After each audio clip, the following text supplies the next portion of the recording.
Olá, sejam bem-vindos a mais um Contrassenso. Como habitual, temos connosco em estúdio Paulo Reis Mourão, professor da Universidade do Minho, e Anabela Oliveira, professora na UTAD. São eles os nossos comentadores de serviço. Olá, muito bem, boa tarde, sejam bem-vindos. Boa tarde. O convidado de hoje é Fernando Queiroga, presidente da Câmara de Boticas e também presidente da Distrital de Vila Real do PSD, entre outras coisas que teremos a oportunidade de elencar mais à frente.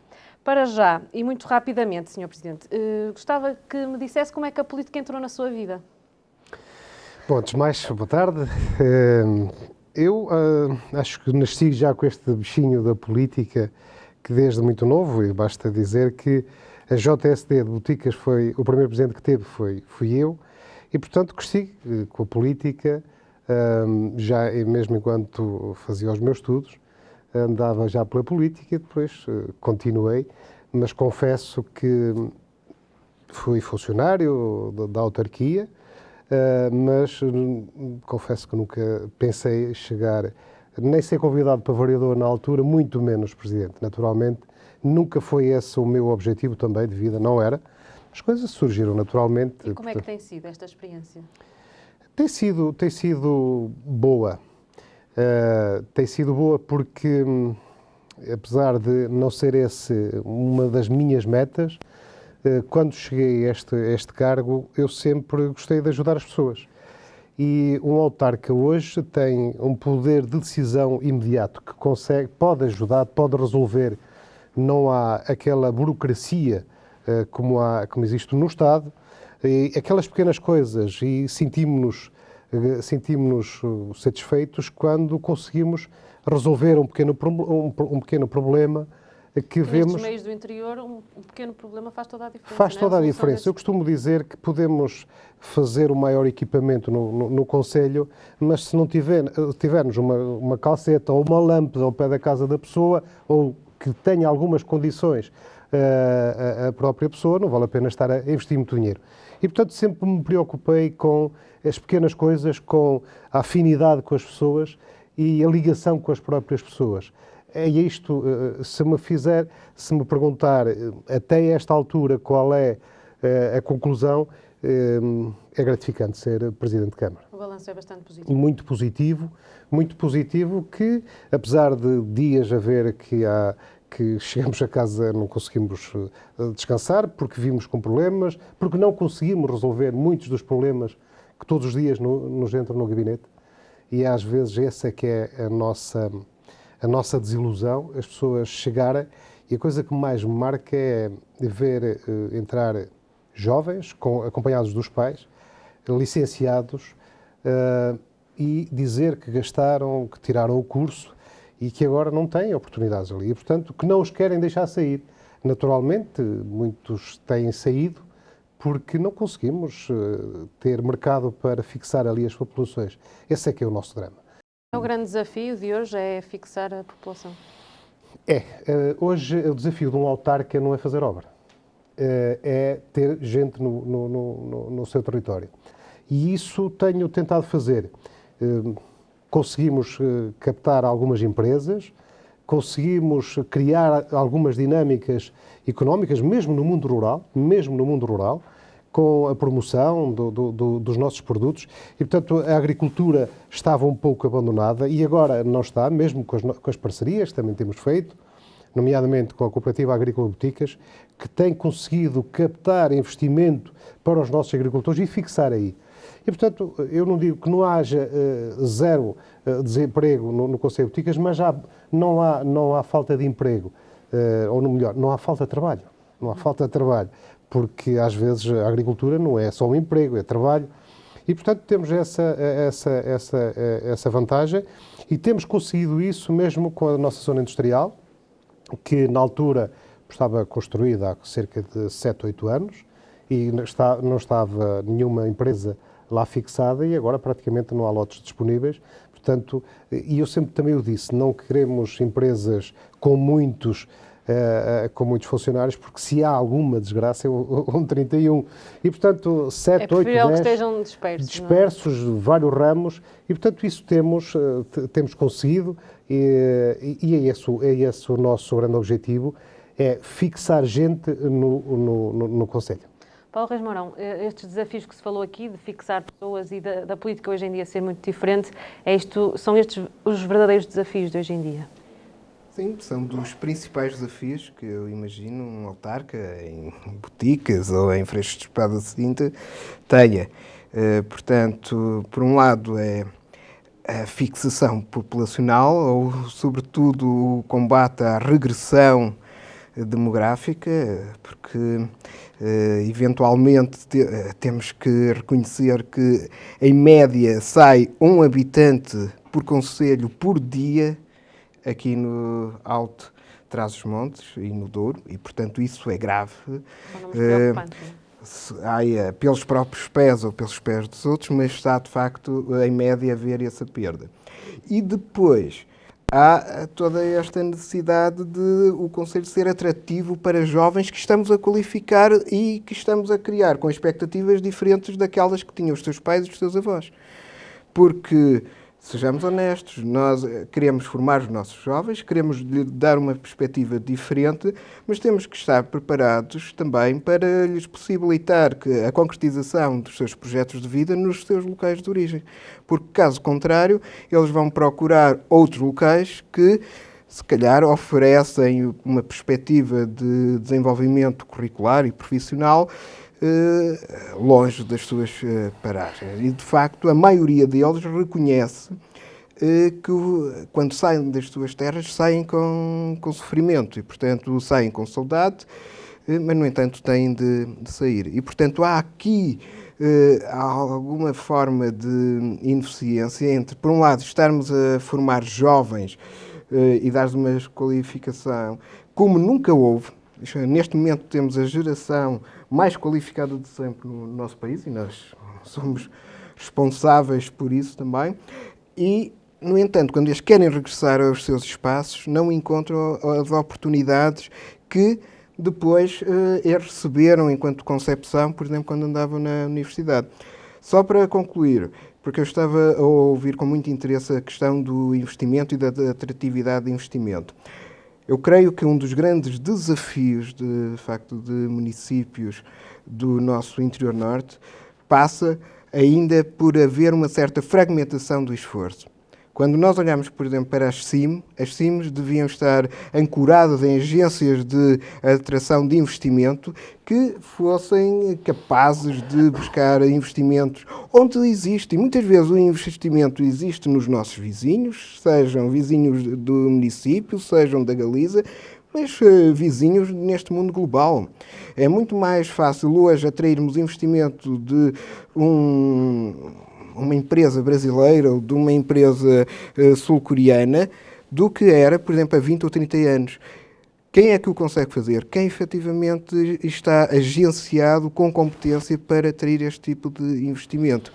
E esse trabalho de rede quer-me parecer que ainda não está a ser bem conseguido na generalidade dos nossos territórios. Alguns municípios, eventualmente não a leste da Nacional 2, mas alguns municípios têm agências de investimento que conseguem, de facto, emitir embaixadas que depois, no retorno, trazem emprego e trazem empresas para o seu espaço. Mas lá está, mais uma vez, há aqui uma lógica de fragmentação, se calhar uma lógica concorrencial, porque se calhar aquela empresa sul-coreana, se vai para um lado, já não vai para o outro.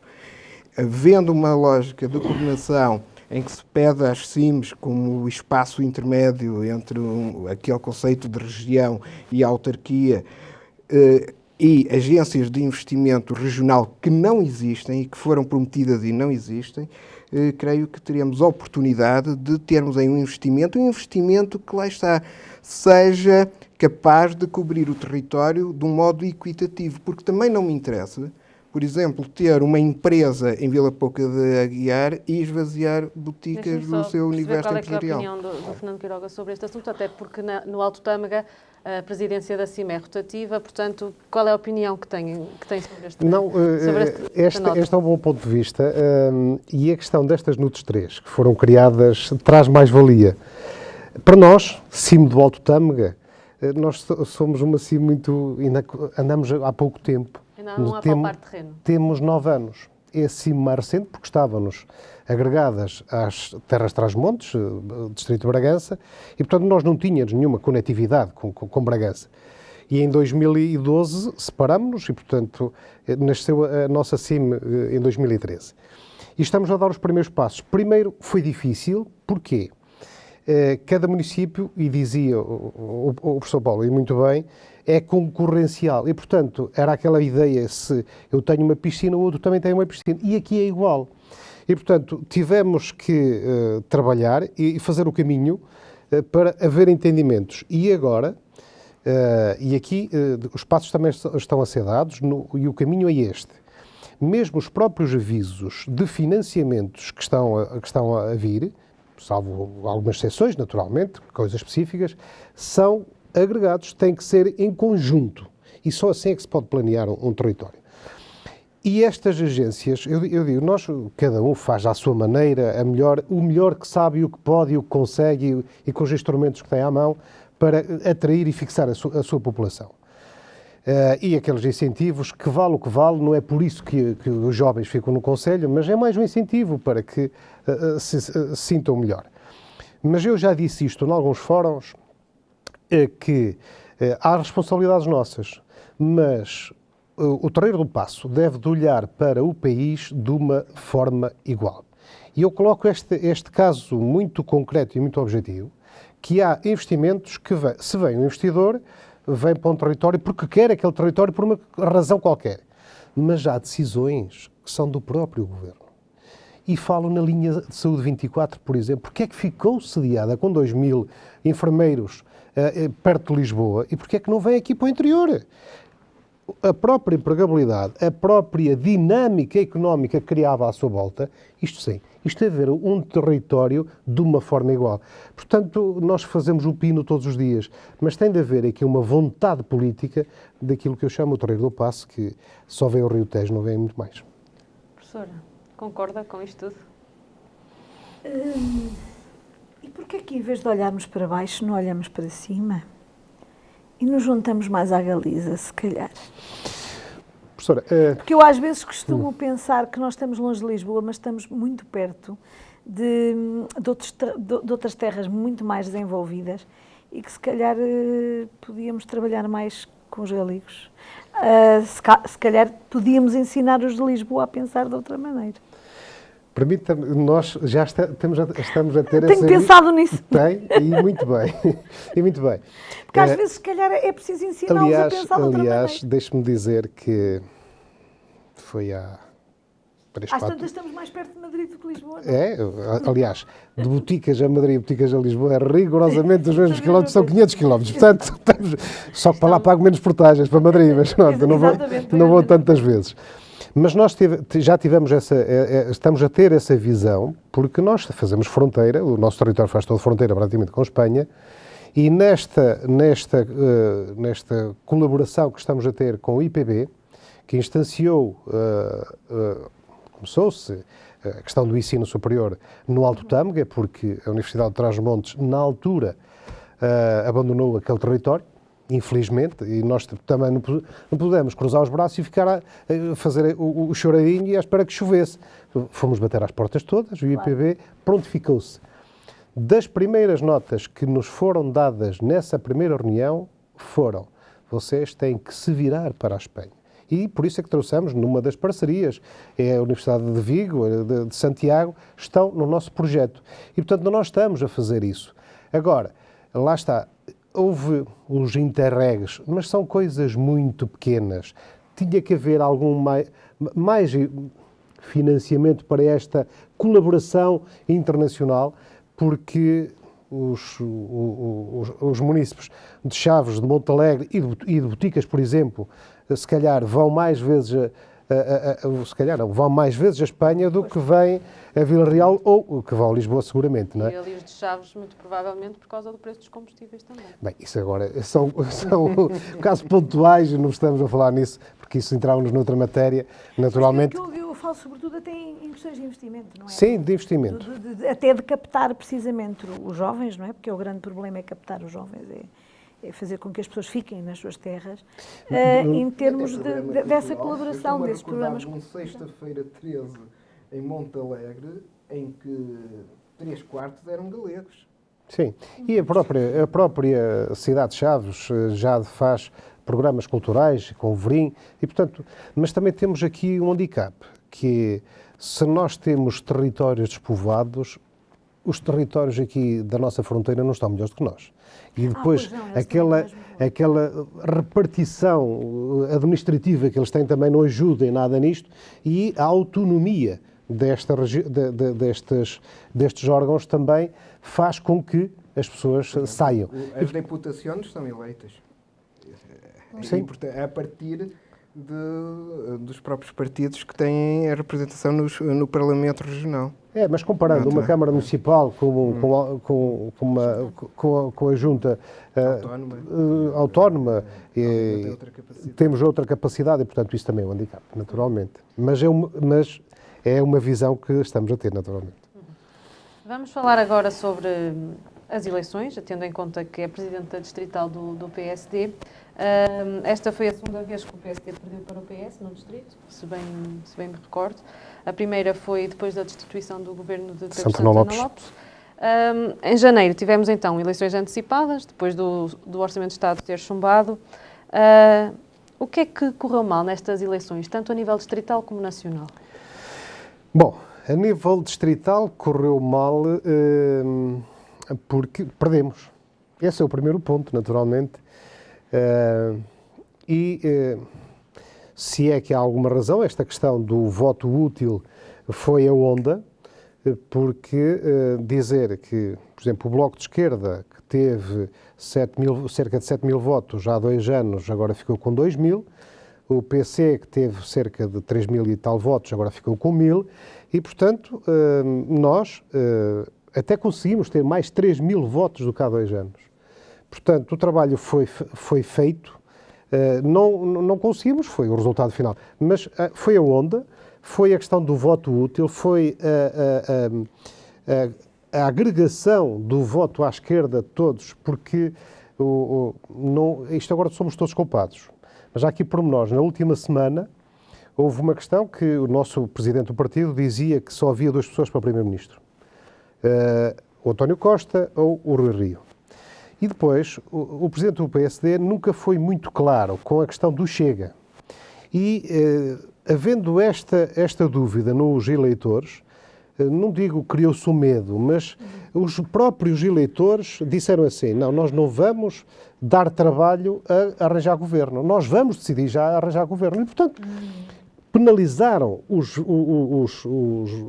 partidos mais à esquerda e concentraram no PS.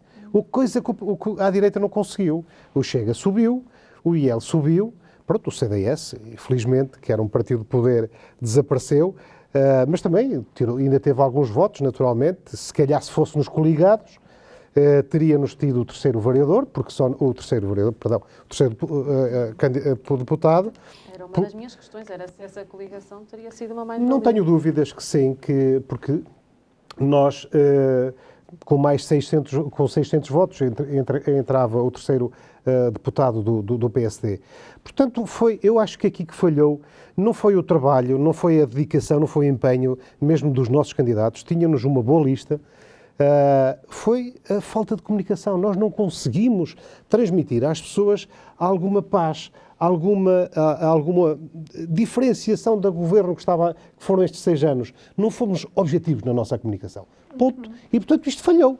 E as pessoas hoje já vê-se mesmo nas nossas arruadas, nos nossos comícios. Bom, desta vez nem houve grandes comícios, mas primeiro, deixe-me utilizar esta expressão, tocava-se o sino e vinha toda a gente. Agora não é assim.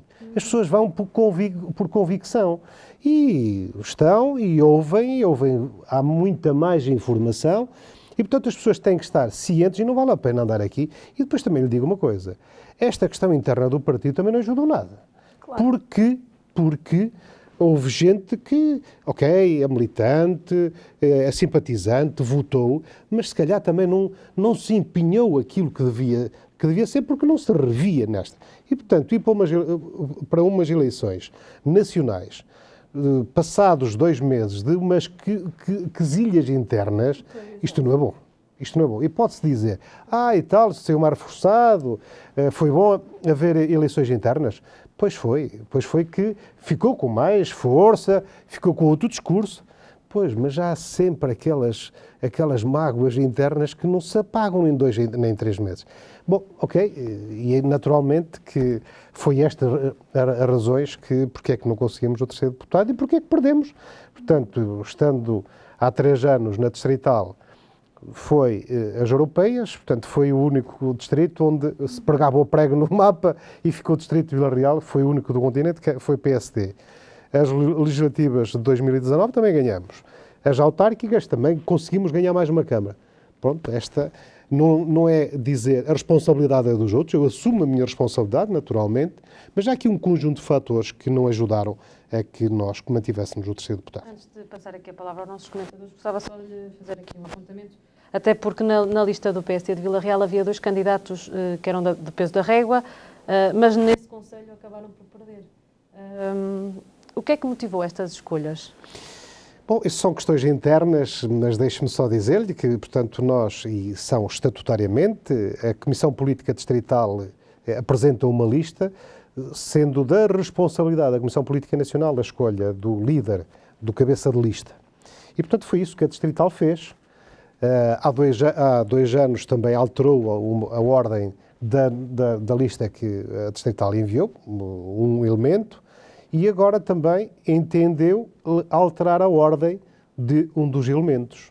Estava em 7º lugar, passou para 4º. Como a única coisa que pedia era que não viesse nenhum cabeça de lista fora do distrito. O distrito tem capacidade para ter cabeças de lista. E, portanto, depois é da responsabilidade da Comissão Política Nacional. Mas estavam à espera deste resultado, nesse Conselho? Não. Tendo 2 cabeças de lista? Não, claro, obviamente que não, porque sabemos que é um Conselho difícil, mas até pelo peso que estava na própria lista, contava que, no peso da régua, que tivéssemos outro resultado, naturalmente. E se calhar o resultado final também teria sido diferente? Não tenho dúvidas, porque se não temos esse resultado no peso da régua, lá está, os 600 votos, dava para entrar o terceiro deputado, mas pronto, contávamos com isso, mas não surtiu efeito. Professora, já vou começar aqui pelo Paulo Reis Mourão, porque na altura também fez uma análise, digamos que extensiva sobre este resultado. Que questões é que queria colocar? Bem, de facto, eu fiz já uma leitura extensiva e estava aqui a ouvir e com atenção, subscrevendo alguns pontos e outros eu gostaria de ouvir algum detalhe porque fiquei com algumas questões. Nomeadamente, o distrito em si teve a sua dinâmica, não se perdeu, creio que, parte dessa dinâmica laranja que veio de outras eleições, mas também se notou ritmos diferenciados, em que, por exemplo, não só a régua não foi ganha pelo PSD, como, por exemplo, Vila Pouca de Aguiar também não foi, e tradicionalmente era. Por exemplo, comparativamente, o resultado em Vila Real nem é assim tão mau quanto poderia ser previsível, pelas razões óbvias, não é? Estávamos a meses de uma eleição autárquica em que, efetivamente, a diferença tinha sido muito mais volumosa, mas, por exemplo, quando vemos Vila Pouca de Aguiar, que é um conselho historicamente social-democrata, dar a vitória ao Partido Socialista, ficamos com algumas questões, não é? E, portanto, o que é que teria acontecido na régua? Já tentou elaborar a resposta, mas gostaria de ouvir algum detalhe adicional e, por exemplo, em Vila Pouca de Aguiar também o que é que teria acontecido. E depois, aproveitando também a embalagem,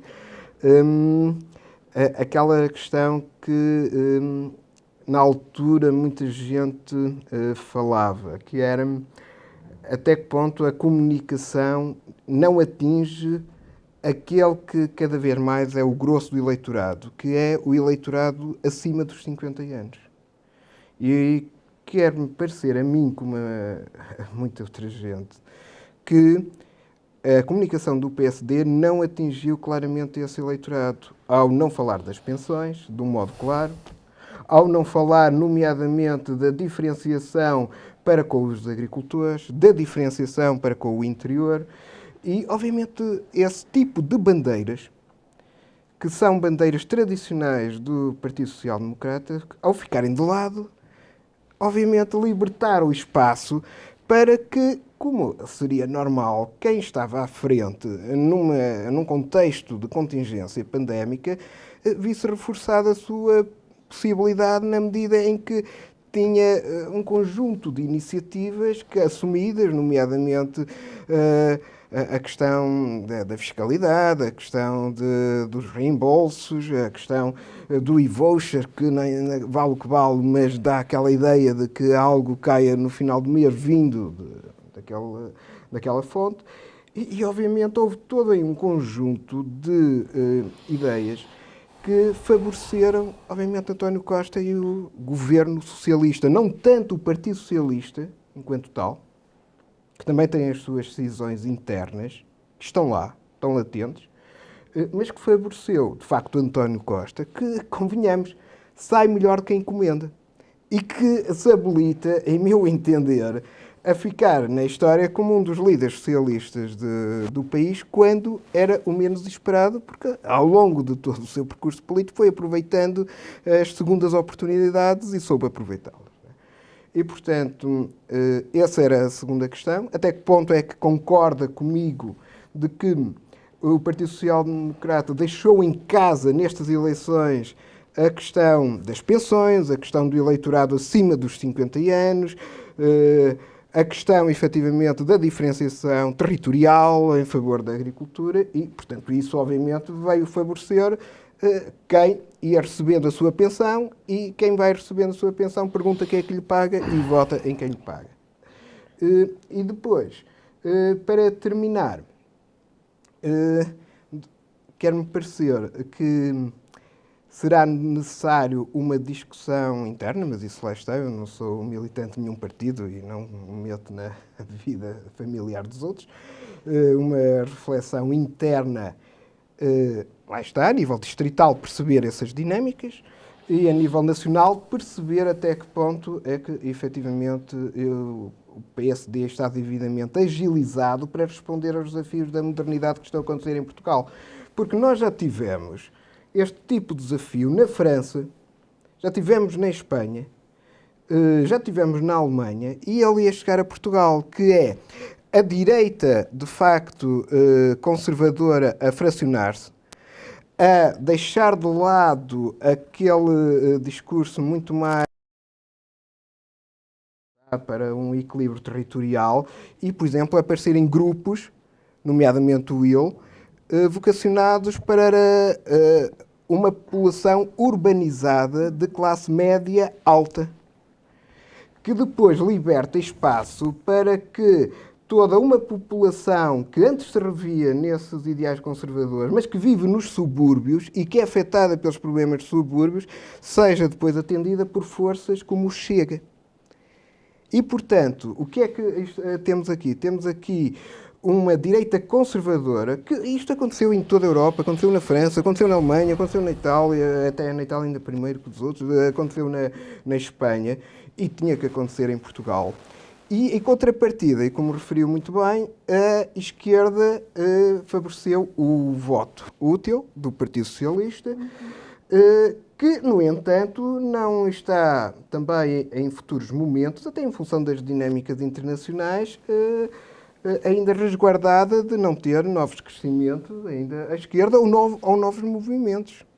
Nomeadamente, por exemplo, eu tenho contactos em Lisboa, no Porto, a Santarém, e sinto pessoas, por exemplo, ligadas a movimentos de alternativa socialista, mas a recrutar muita gente que antes era do Bloco. E, portanto, há aqui dinâmicas no terreno que, obviamente, obrigam a que as pessoas estejam atentas. E referiu muito bem, já não há, de facto, aquelas dinâmicas de rua, mas há dinâmicas de redes sociais, de comunicação e de trabalhar bem a mensagem e a comunicação e os públicos diferenciados. E, portanto, eu gostaria de ser... São muitas perguntas São numa muitas só. perguntas e peço desculpa se... Mas isto é como nas arguições que fazemos na Responda ao universidade. que quiser. Exato. Se às vezes não responder Olhar alguma... Ora bem, Pois. Vamos falar. primeira questão, relativamente à situação de Vila Pouca da Guiar. Vila Pouca da Guiar não é tradicionalmente PSD. Aquilo oscila e quando se tem ganho em Vila Pouca é à bica. Aqui houve um fator também importante nesta questão destas eleições. É que o terceiro elemento da lista, apesar de ter feito vida no peso da régua, é de Vila Pouca da Guiar. E, portanto, a diferença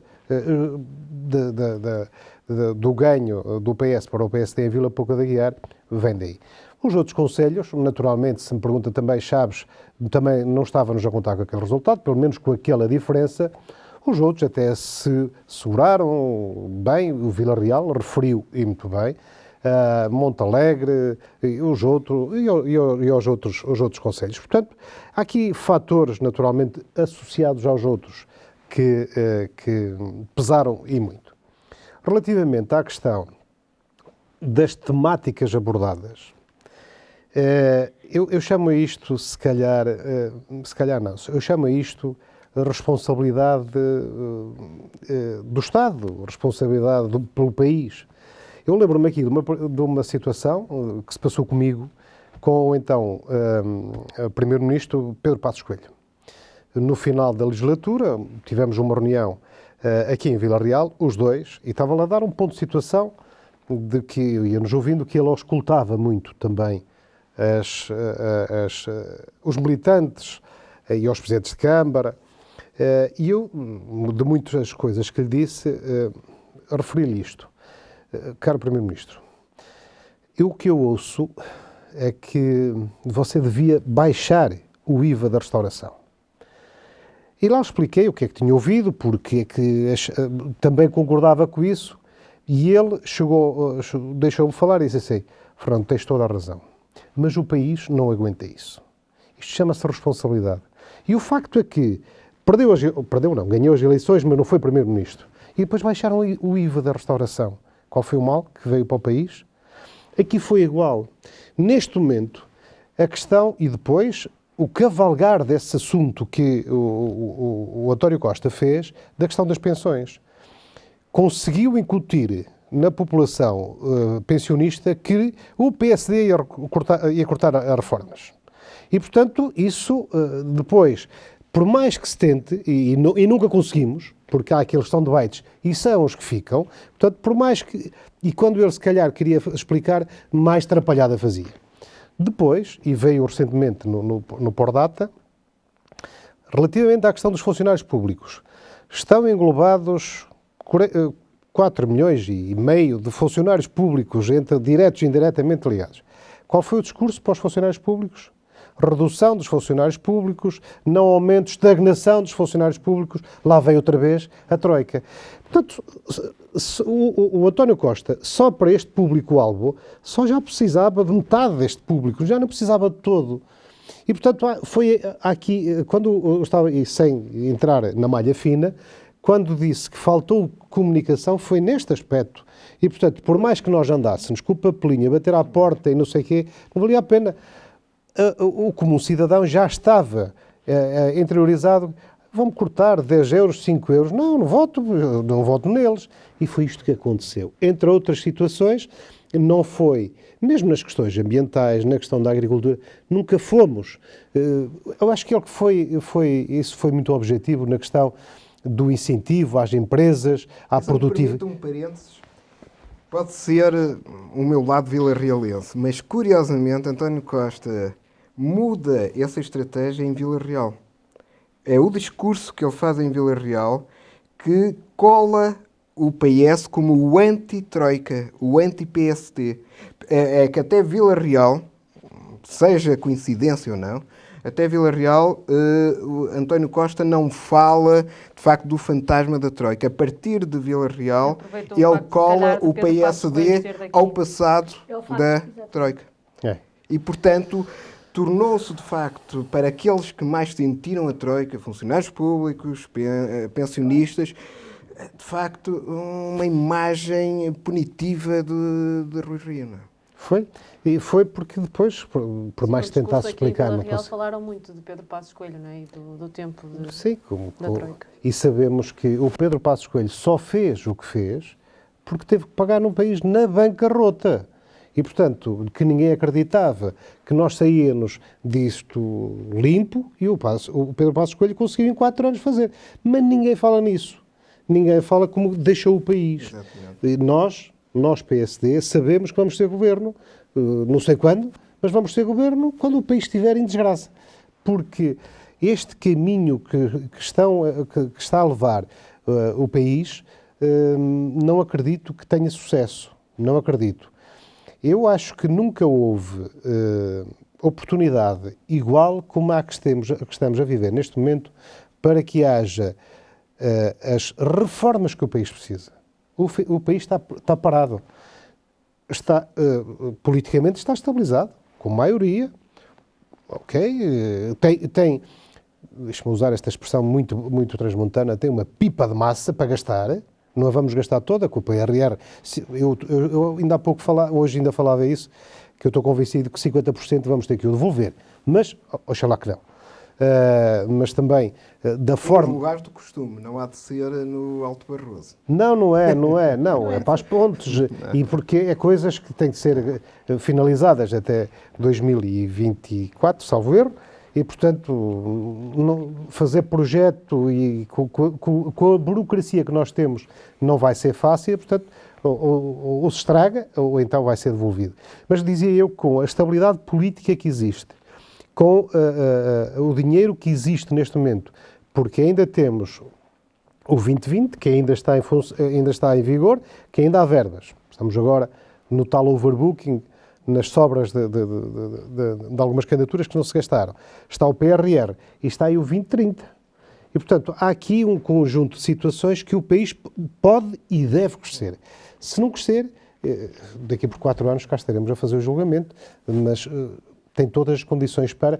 Também lhe digo, a não ter ganho o PSD, prefiro que tenha maioria absoluta, que é para haver o PS que tenha maioria... Chama a deixar para outras questões, mas eu antes... Mas deixa-me só ouvir depois ali a opinião da professora também sobre isto tudo. Eu estou a ouvir muito atentamente, porque estou a ouvir aqui especialistas e eu de política sou assim. Mas tem... Não, eu acho... Pronto, eu estou a ver... Mas ia concordando em algumas coisas, não é? Sim, e concordo em algumas coisas e acho que concordo sobretudo com aquilo que falou da questão também da instabilidade. Nós vimos de 2 anos de pandemia, não é? De muita instabilidade, põe máscara, tira máscara, estamos bem, estamos mal, vamos desconfinar, vamos confinar, e as pessoas que querem estabilidade. Eu acho que é a questão do voto útil, não é? Sim. E realmente concordo plenamente que as questões internas de um partido, quando as pessoas não se entendem em casa e deixam transparecer isso cá para fora, as pessoas não gostam. Aliás, falou disso no outro dia. Falei a propósito do CDS, uma militante do CDS que disse, claro, nós não nos entendemos, deixámos de transparecer cá para fora, ninguém gosta, portanto, tudo isso nós sabemos. Aliás, o Chega aproveita-se disto também, sim, para dizer, olha, eles não se entendem, portanto, nós sabemos que os partidos como o Chega crescem quando a democracia não responde. O CDS vai lembrar o Gil Vicente quando desceu de divisão. Só um pequeno... Pois. Porquê? Porque quando o Gil Vicente desceu de divisão, desceu o clube e os jogadores ficaram na primeira. O CDS há de verificar que, e, portanto, desta divisão, mas muitos dos antigos centristas fazem parte dos quadros atuais do Chega e do IL. Portanto, eu acho que tudo se conjuga para que as pessoas queiram ter uma estabilidade. E se calhar foi isso que se conjugou.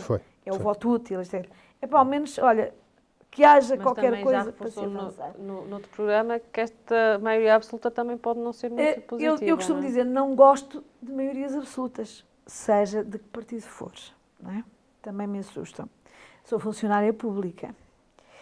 E o que me assustou na altura do Passos Coelho, não tanto a necessidade de resolver uma questão que efetivamente ficámos na bancarrota, tínhamos uma troika e tivemos que resolver um problema sério, foi mais o discurso. Pois foi. Foi o discurso do medo. Foi o discurso do terror. E depois cada um Foi tirarem aos funcionários públicos tudo, mas continuarem a não pôr os outros a pagar impostos, aqueles que deviam pagar e não pagaram. Porque nós que não podemos fugir, ficámos sem subsídios, ficámos sem... Eu, na minha casa, fiquei com menos 500 euros por mês que nunca mais nos devolveram.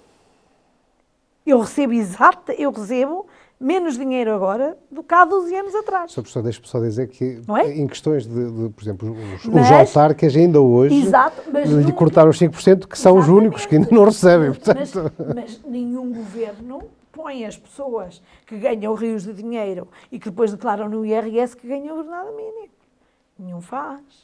E houve ali, para mim, o que me chocou foi o discurso do medo, que fez com que as pessoas imigrassem, fez com que os enfermeiros fossem todos lá para fora. Esse discurso do medo é que se calhar estragou tudo.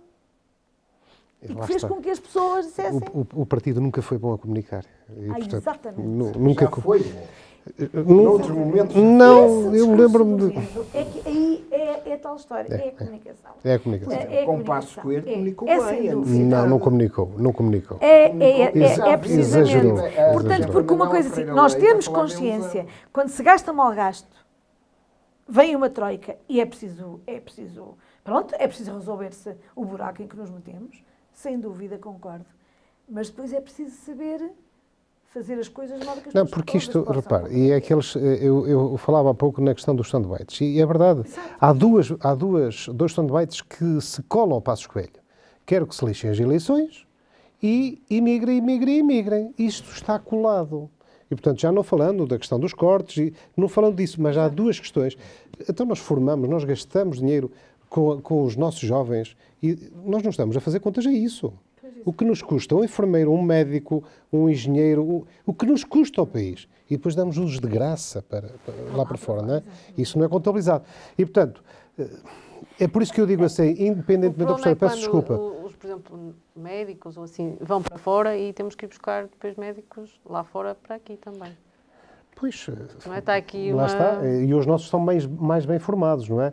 Mas pronto, isto E é depois, pescadinha há da outra mão. coisa, nós falamos sempre, não é questão do interior, mas depois fecharam-se escolas, fecharam-se maternidades, fecharam-se centros de saúde. Assim não há possibilidade de captar ninguém para cá. As escolas já foi do governo de Sócrates, portanto não podemos dizer... Sim, não estou a falar Mas, agora. dizer, Não estou a mas falar isto de governos é de- política. Eu às Quer vezes, dizer, eu às vezes também não é esse só o tal governo que é político. culpado. Não, exato, É exato. o que está. Aquilo Há deve toda haver uma lá um mentalidade. memorando no Uma Torreiro do agenda, Passa uma agenda. que, É isso. quando tomam posse, qualquer governante vai ler aquilo. Portanto, Exato, ok, exato. vamos fazer isto. Interior é só para encher de discursos. Ministério da Coesão é um discurso bonito. Vamos Mas é que unir o já território. nem discursos Mas no prático, o que é? Nos debates não se falou Mas, nada de interior. eu O Fernando deve queria- concordar, não é? Não, mas eu acho que eu assisti aos debates, até por causa desta questão pandémica, estamos mais por casa, não é? Portanto, Exato. porque se fosse noutra altura, era ações de campanha, e portanto fiz questão até de assistir aos debates. Eu pergunto assim, passado este tempo, o que é que se discutiu nos debates? O que é que ficou na retina das pessoas? Nada. Zero. Zero. Ficou nada. Isso também... Ficou isso- a prisão perpétua, que andou ali uma semana a falar-se naquilo, como isso seja um interesse para o país. Pois. Não. As matérias fundamentais, as matérias Não que foram tocam ao discutidas. comum cidadão, e não somos nós que temos informação, não estou a falar por nós, é o comum cidadão que faz contas ao fim do mês, que é preciso, que tem um ou dois filhos, que os traz na universidade, que tem os gastos, os custos que tem na deslocação. Falou-se nisso. O que é que vamos ajudar esta gente? Depois manda-se assim umas coisas, umas residências que não há residências, os médicos de família para toda a gente, que onde é que estão os médicos de família, só se formos andantes ou ali a bisalheiros fabricá-los, que não há outro sítio. Os aliás é um assunto sensível. Pronto. Andantes chaves, pronto. Vilar de Nantes é melhor, é mais específico. Fabricar os médicos de família... É capaz.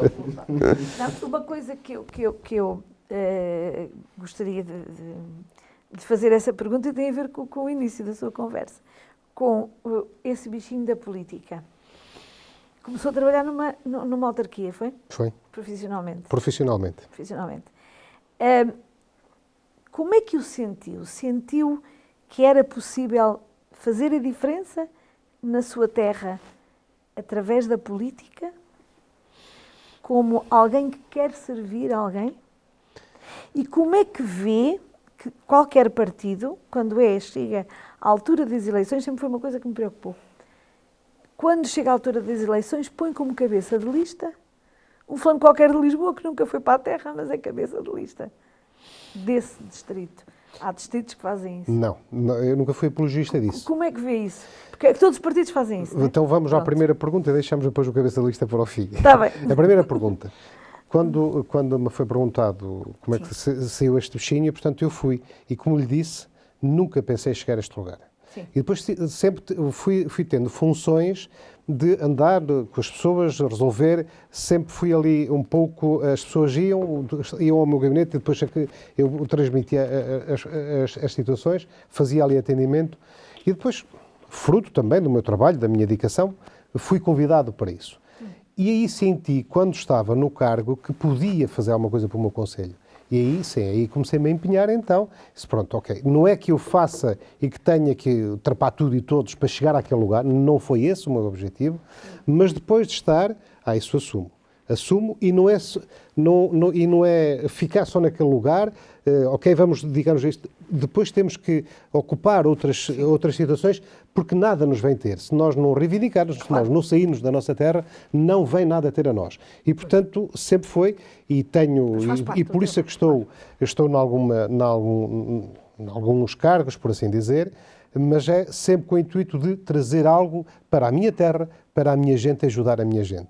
E depois, não sei se tem esse tema, se não, mas ainda gostava de falar nele, que há um tema que nos incomoda hoje Vamos no só Conselho. terminar com esta questão das eleições. Só no Conselho de Boticas, mas até fica prometido um outro programa só com esse tema do lítio que nos atormenta diariamente. Relativamente, em duas penadas, relativamente à questão do cabeça de lista vir de fora, eu sempre me opus. E não foi desta vez, não foi preciso chegar a isso. Mas quando foi da outra vez, eu cheguei lá e levei um nome para a cabeça de lista. Mas era um nome que eu sabia que tinham que aceitar. E disse, se não aceitarem, eu peço a minha demissão. Mas porque tinha uma pessoa, infelizmente, para nós, não estava disponível desta vez, por vontade própria, que foi o professor Lili Ramos. E desta vez só pedi isso.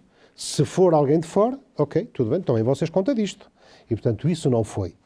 Foi a nossa lista. Fomos nós que a escolhemos e a do distrito. Portanto, essa questão dos tais paraquedistas que vêm, eu digo-lhe uma coisa, também sou eleitor. Quando vêm esses paraquedistas, naturalmente, não é só esta questão do formato no partido, tem a ver com isto também. Se vier uma pessoa, independentemente do meu partido, que eu não me reveja, que não traga mais valia para o território, ou não vou votar, ou então não voto nele, garantidamente. Sim, acho. Ainda bem, concordo consigo. Ainda neste tema das eleições, o Chega é uma ameaça para o PSD? Eu acho que não é uma ameaça. Nós só temos que nos preocupar connosco. O PSD, e se calhar falou-se muito nesse partido, nós temos que nos preocupar connosco e nós vamos atravessar um momento. Eu sou militante há muitos anos, para mim, da minha lembrança, é o momento mais complicado do partido. Porque ficou muito fragmentado. E depois é agora esta questão interna. Esta questão interna porque já reparamos que o que está a emergir, não sei se é mais do mesmo, se não é, não faço ideia, ainda não há ninguém, mesmo formalmente apresentado. Mas, na sua opinião, quem é que seria a melhor pessoa não é para ninguém. assumir esse cargo? Não é ninguém, até pode ser a Elsa. Para mim é-me indiferente. Eu quero ver o projeto. Quem sabe? Eu quero ver o projeto É melhor não dar ideias. e quero ver Não dar se... ideia, não ficamos sem Não, ele. fundamental é o projeto que tem para o partido, porque já preparamos... a ex-deputada para aceder. Nos leva ao outro programa. Portanto, tem que fazer duas coisas. Primeiro, ser de reconhecimento. As pessoas têm de reconhecer nessa pessoa uma mais-valia agregadora. E depois o discurso do próprio partido tem que mudar. Internamente, a comunicação para fora, que já falamos aqui, tem que ser completamente diferente. Já vimos que este modelo falhou. E, portanto, há outros partidos que podem crescer se nós não fizermos nada. E, portanto, temos que passar agora. Não é já andar com o dedo no ar, vamos para eleições daqui por 15 dias, daqui por um mês ou não sei o quê. Eu acho que agora que se deve... Temos tempo, nós agora não nos falta tempo para discutir. Portanto, nós já sabemos, só sendo que haja um terremoto ou outra bancarrota antes de... Mas até daqui por 5 anos não há eleições. Portanto, estamos à vontade. Temos muito tempo para discutir isto. E não é preciso andar aqui a tamancar nem a apressar as coisas.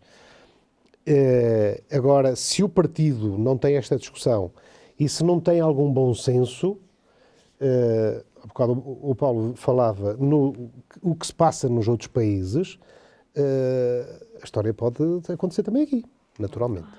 Com muita mágoa tenho que dizer isto. Portanto, temos que estar cientes, e os militantes têm que estar cientes daquilo que querem para o partido. E não olhar para o projeto da amanhã, nem olhar para o umbigo, mas dizer assim, o que é que nós queremos que o partido apresente ao país e qual é a mais-valia, qual é o projeto alternativo que nós temos que apresentar ao país para podermos governar. É isto que o partido tem que discutir. E o conflito entre a Distrital e a Conselhia de Vila Real está sanado? Não há conflito nenhum. Não há conflito. A Distrital, no meu mandato, não queria atritos com ninguém, queria sim congregações e entendimentos. A ideia que dá, para quem está de fora, é que houve aí algum desentendimento. Não e até quando, se me permite, teremos que esperar para ter uma mulher social-democrata a liderar um município, no distrito? Quando é que vê essa possibilidade? E uma mulher social-democrata a liderar a distrital? Paulo, eu isso não lhe consigo responder, porque isso eu acho que mesmo esta questão de uma imposição da questão da paridade, eu sou contra ela. Porque isto, e eu sei de muitas situações, porque se vai buscar uma senhora, porque faz falta, e avalia, e a mais-valia zero. Eu acho que as pessoas têm que ser... Está lá o Fernando Queiroga hoje, amanhã pode estar lá uma senhora qualquer, não tem problema nenhum. Mas é se ela quiser, não é? Mas é se ela quiser, não temos que forçar isso, não temos que impor. Eu vejo mesmo, às vezes, na constituição de algumas listas, não vejo muita vontade, e eu falo. Eu, por exemplo, até houve lá umas listas que está 50-50. Ok, mas eu próprio quis e coloquei gente jovem, mesmo nas juntas, gente que ainda anda a estudar, ainda nem anda na faculdade. Se vamos o limite era 14, ficaram 25, 27, porque também incentivá-las, começar a trazê-las para este terreno. Agora, isso imposto não resulta. Pode ser, e oxalá que apareça alguém também com mais dinâmica, iremos ter eleições durante este ano, mas não deve ser imposto. Portanto, isso não deve ser um critério, assim, quando... E as senhoras têm tanta valia como nós, homens, portanto... Eu também acho, é quando as pessoas quiserem, não é por serem mulheres que têm que não é por serem A mulheres. questão é quando é que será de esperar. Portanto, com... O que importa é que não formando o que importa é que não uma sejam evolução impedidas. natural. Se há alguém no partido neste momento... Exatamente. O que importa é que não sejam Eu impedidas. lembro-me, por exemplo, que eu pertencia a essa distrital e ela foi vice-presidente. Infelizmente já nos deixou, a professora Dolores, que foi, mas tinha vontade, tinha dinâmica. Claro. E só não foi presidente da distrital porque, ok, tudo bem, não entendia, mas ficou vice-presidente e era muito dinâmica. Quer dizer, eu falo na professora Dolores, como falo na doutora Isabel também, que esteve comigo, mas era gente que queria mesmo, não era preciso anda para cá, porque senão parece mal não ter... O presidente da Assembleia da República era transmontana. Sim, sim. E social-democrata, não é? Sim, e social-democrata.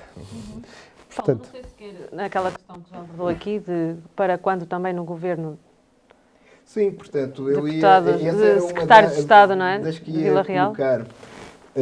E depois, mais para frente, falarei muito bem também das riquezas culturais e paisagísticas de boticas, porque tenho Também duas já ou três não temos tempo questões. para isso, portanto.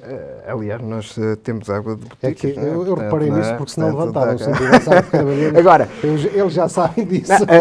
quando o governo do António Costa, o último, foi formado e que nomeou 3, quase 4 secretários de Estado de Bragança. Eu falei com as pessoas da distrital do PSD de Bragança e dei-lhes os parabéns. E eles disseram: professor, isto até parece insultuoso, os parabéns não são nossos. Eu digo, não, eu daria os parabéns ao Benfica se o Porto ganhasse a Liga dos Campeões, porque quem andou a jogar com eles durante todo o campeonato internamente e que promoveu depois que tivéssemos uma equipa campeã a nível europeu foi aquele Benfica ou aquele Sporting.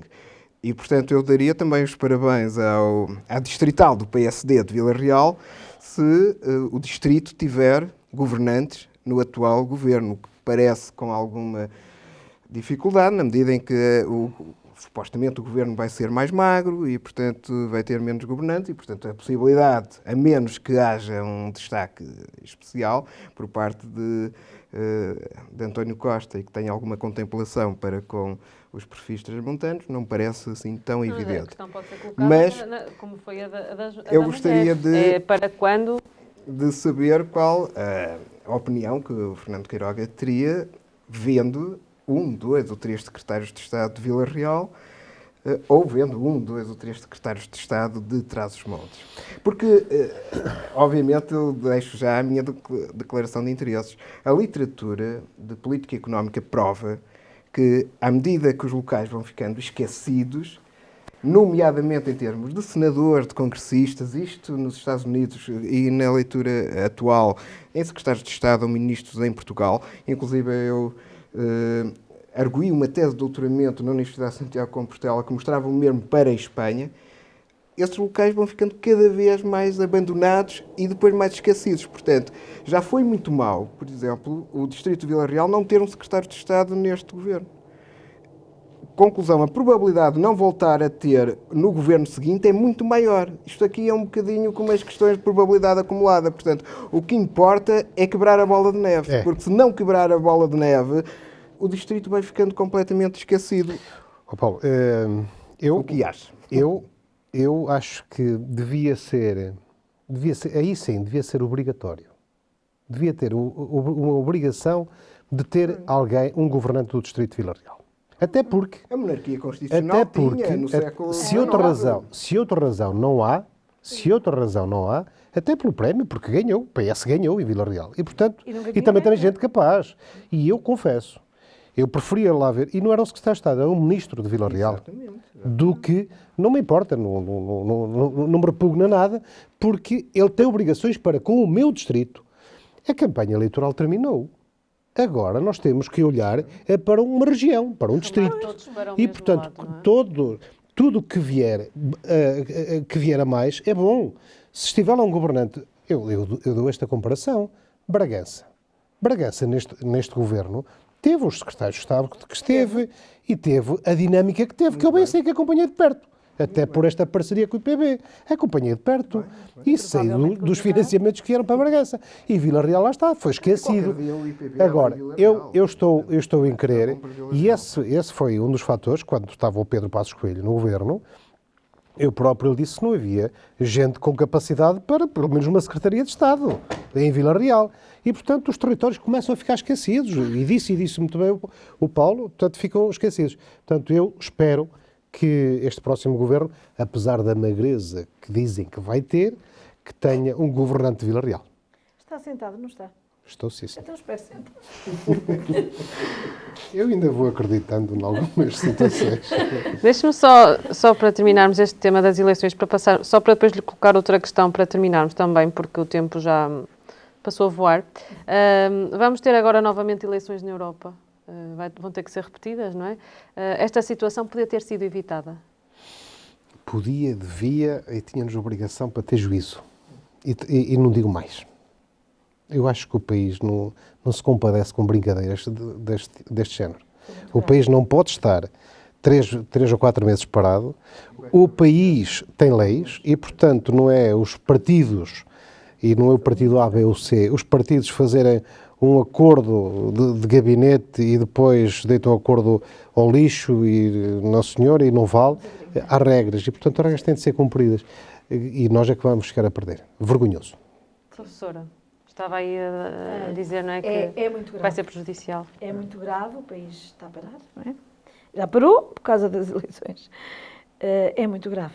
Eu acho que devíamos ter juízo e isto foi mesmo muito grave. Paulo Reis Mourão, isto vai atrasar ainda mais a tomada de Atrasa posse do Governo, não é? tudo. Mais o Então, Orçamento de Estado. continuamos com duodécimos, que é a vergonha de Depois costume, não é? toda uma E questão. depois já sabemos, isto é tudo malabarismo, porque quem é que volta a repetir o voto quando já sabemos o que é que qual é o aconteceu? resultado? Quem é que volta? Muitos dos que votaram provavelmente agora não o vão fazer. não é? Muitos dos que votaram nas forças perdedoras, portanto, isso está estudado. Que quem volta a repetir o voto é sobretudo quem vota numa força vencedora e, portanto, vai, obviamente, se calhar em vez de ser 1-1, vai ser 2-0. Só então aqui uma última questão para terminarmos também. E tendo em conta que também é responsável pela Proteção Civil Distrital, certo? Isto agora está a ser tudo reformulado, vai funcionar, tanto quanto sei, de acordo com os territórios das CIMs. Como é que vê essa mudança? Ou também explicar-nos um bocadinho como é que isso vai acontecer em concreto? Bom, Já tivemos a oportunidade de falar um bocadinho no programa anterior, mas... Eu sou e continuarei a ser contrário a esta estrutura megalómana que está a criar. Aliás, ainda ontem houve uma reunião da subcomissão em que vertem projetos e mais projetos, mas não há verbas. E está criada uma estrutura, mas isto já vem, a guerra já vem de há muito tempo, quando se falava nisso, e pasme-se que o mentor desta estrutura até é transmontano. O engenheiro Tiago Oliveira. Muita gente não sabe isso. Pois, eu a primeira vez que tive a reunião com ele e que ele dizia as minhas preocupações relativamente à floresta, ele depois começou a dizer que conhecia bem, e depois já que me disse de onde era, e que é de Eura, portanto, Concelho de Chaves, e foi o mentor desta mega estrutura. E agora o que é que vemos? Vemos uma AGIF, que era supostamente uma estrutura, entretanto integrada no ICNF, e agora uma coisa que não é nada. Uns gráficos, umas vontades de cada município ou cada associação florestal a verter para lá quais são as necessidades de cada concelho, mas não há verbas nenhumas. Portanto, depois a questão do concurso e da contratação pública, como é que é feita, não está esclarecida, e portanto eu uma altura disse, eu conheço a realidade da CIM do Alto Tâmega. Estiveram lá 3 ou 4 anos, 3 pessoas, que eu nunca as vi, portanto, não sei o que fizeram, mas o facto é que estiveram lá, estiveram a honorar o erário público, e, portanto, isto vem prejudicar em muito, quer o combate, quer a prevenção dos fogos florestais e de outras questões da proteção civil. Portanto, se me pergunta a minha opinião, se tivesse o poder de decisão, se fosse Primeiro-Ministro, amanhã terminava com esta estrutura. Porque é mais uma entropia que está a ser feita e veja-se a divisão que foi criada no distrito. Está bem que o distrito é uma coisa que já não existe, só existe para as eleições, mas associar subcomandos, vamos para os nossos ouvintes perceberem, os 2 códigos que estão em Vila Real, vai passar a haver 2 códigos em Vila Real e 2 códigos no Alto Tâmega. Portanto, é duplicar a estrutura.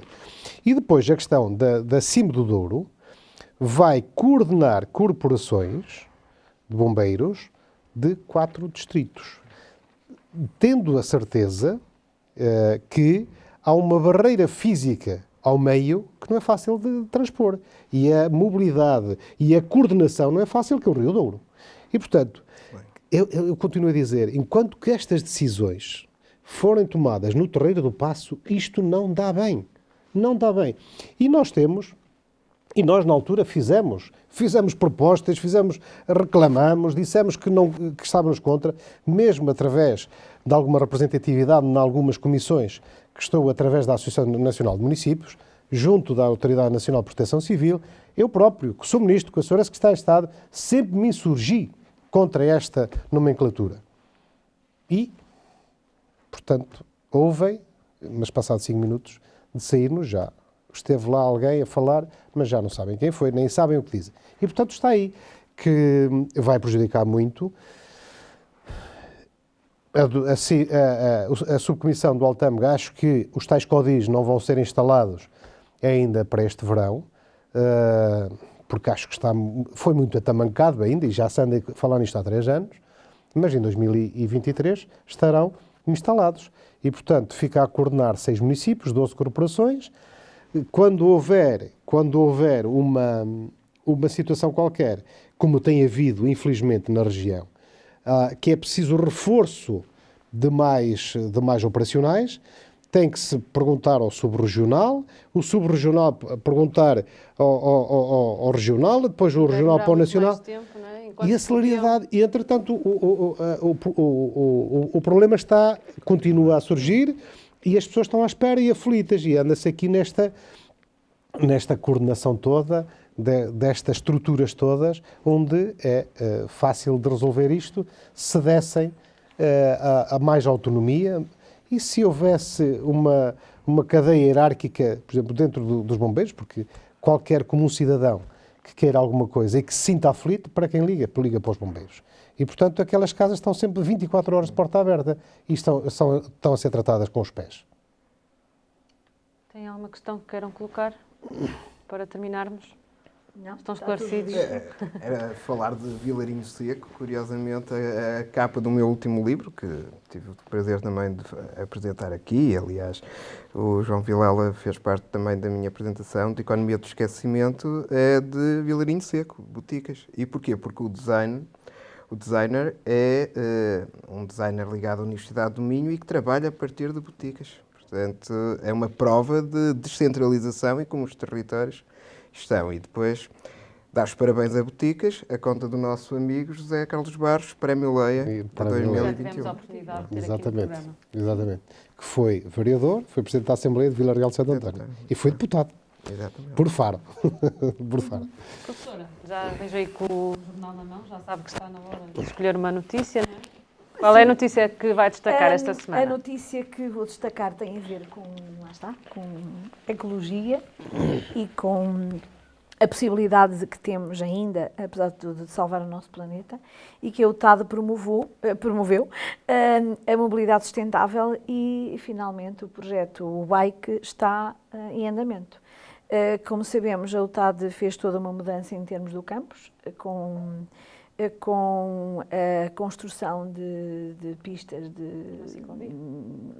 de ciclovias e, finalmente, temos 75 bicicletas, portanto, a propósito do projeto Bike, que foi financiado pela POSER, e temos já 75 bicicletas que estão a ser utilizadas a esse nível. Esta notícia dá os testemunhos de alguns alunos, o testemunho também do pró-reitor da UTAD, Ricardo Bento, diz como é que os alunos, os docentes e os funcionários podem ter acesso a essas bicicletas, portanto é uma espécie de contrato de aluguer através de uma aplicação. Há uma responsabilidade entre a UTAD e o utilizador. O utilizador assume o compromisso de fazer um mínimo de quilómetros diários para que se faça essa transferência modal, não só dentro do campus como fora do campus, obviamente, para que os trilhos de Vila Real também sejam conhecidos. São bicicletas elétricas, o que facilita realmente a mobilidade, porque nós sabemos que Vila Real não é propriamente uma planície e subir aquele campus, aquele início é complicado. Fico muito contente porque nós temos as ciclovias e não vemos bicicletas lá dentro e eu espero, a partir de agora, começar a ver algumas bicicletas a circular pelo campus e finalmente começarmos a mudar as mentalidades e vermos os nossos alunos, vermos muito menos carros, até porque com esta mudança no campus ficámos sem lugar, praticamente não é? lugar para estacionamento, e que não sejam 75, que sejam muito mais. É o primeiro passo, e que esta mobilidade sustentável E seja... eu espero também um dia poder vê-la andar numa dessas bicicletas. Eu Paulo Reis também Mourão, também espero que sim. qual é a notícia? Se bem que eu sou pequenina e elas são um bocadinho grandes, eu acho que não chegam com os pés lá, não fizeram roda 24 para mim. Mas pronto, vamos ter esperança. Paulo Reis Mourão. Bem, há aqui muitas, e o jornal é sempre pródigo nisso, mas eu destacaria algo, e já que a Anabela fez a generosidade, ou teve a generosidade de me deixar, que é Tunas do Marão e do Alvão querem ser património cultural e material. Obviamente a Anabela tem outra propriedade para falar destes concursos de cultura e estas coisas de programação cultural. Agora, reforço que estas candidaturas são importantes para chamar a atenção sobre uma realidade que muitas vezes está ameaçada, mas como nós já aqui também falamos neste programa sobre Bisalhães e sobre outros produtos culturais, é importante haver toda uma continuidade efetiva em torno destes produtos culturais. Porque, caso contrário, ficamos com a ideia de que muitas vezes se usa isto como cartaz e não passa de cartaz. Não é? E, portanto, eu julgo que todo este património deve ser conservado, deve ser estimulado, mas também, lá está, como em Bisalhães, porque como eu deixei aqui escrito e depois muita gente citou, há a moda de Bisalhães, há a cópia de Bisalhães, há o estilo Bisalhães e só um é Bisalhães. E, portanto, aqui também convém observar-se a mesma coisa. Portanto, porque depois, em última análise, e sem entrar aqui na ciência, que é, por exemplo, olharmos com rigor para a etnografia, os ranchos folclóricos, nem todos sabem cumprir com o respeito etnográfico ou de rancho folclórico que se exige. E muitas vezes encontramos, se calhar, a dançarem sem o ritmo certo, a dançarem sem as componentes certas, e obviamente esperamos que este tipo de iniciativas evite essa adulteração. Mas, de facto, a Anabela poderá aqui falar. Teremos depois melhor, outras oportunidades se para quiser. falar Claro. sobre O Paulo tem este razão, assunto. que há que ter, que isto não seja também uma banalização do que é querer ser património imaterial e que estas candidaturas não comecem a ser cartazes, Banais, não é? Banais e essas coisas. Aliás, já falámos, a propósito de Bisalhães, já falámos sobre isso. E acho que... Presidente. Bom, Que é vão que dar vai- permissão que eu vou aflorar aqui duas situações, Sim, sim. notícias. Explico a razão porque é que falo em duas. Uma, naturalmente, Tem a ver com o livro.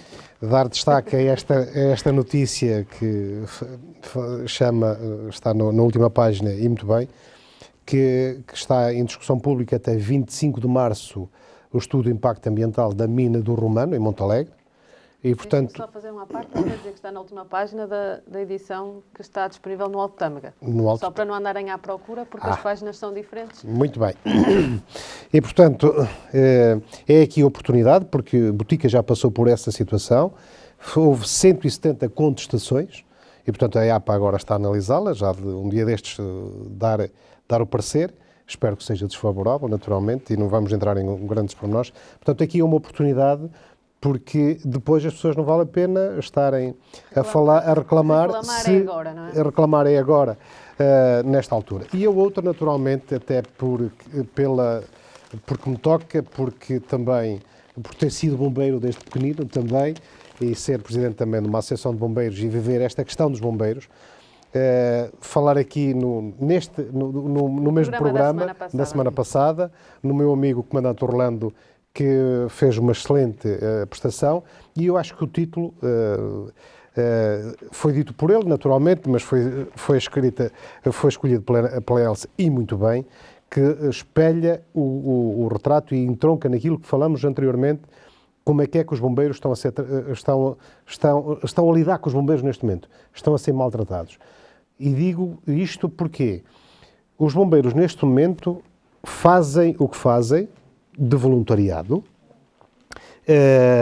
24 horas por dia, o único incentivo que lhes é dado são as taxas moderadoras, a isenção das taxas moderadoras.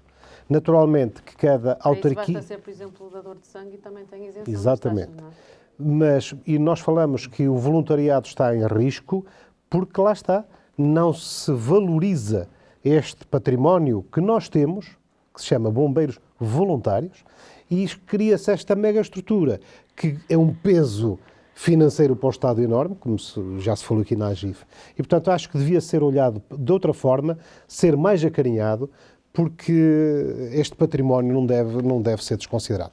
E, portanto, realço aqui pela simbologia. Podemos querer precisar dos bombeiros, aliás, e não temos bombeiros. E não temos bombeiros, porque já hoje, aliás, e isso vai-se notar, mesmo nesta reestruturação, porque havia aqui uma afinidade, e eu sempre disse isto, havia uma afinidade entre as corporações do distrito e agora, eles hoje já perguntam, mesmo no distrito, há um incêndio em Provenzende, já de Boticas a Provenzende, ok, mas já esta afinidade veio. Agora, já o comandante Orlando abordou de Mesão Frio para Freixo de Espada à Cinta ou para, não sei... Já vão pensar duas vezes. Vão pensar duas vezes. E, portanto, até pela representatividade e pelo que representam os nossos bombeiros voluntários e este património que se chama bombeiros voluntários, chama esta notícia para realçar. Pelos bombeiros, não é? Claro. Exigimos mais respeito. Muito bem. Ficamos por aqui. É assim que termina mais um episódio do Contrassenso. Nós voltamos na próxima semana com um novo convidado, novos temas, os comentadores de sempre, claro está. E antes de terminar, só dizer que já foi endereçado o convite ao Francisco Rocha, que é presidente da Distrital do Partido Socialista, que já aceitou inclusive o convite. Estamos só à espera da sua disponibilidade para estar aqui connosco. Agora sim, até para a semana. Fique bem.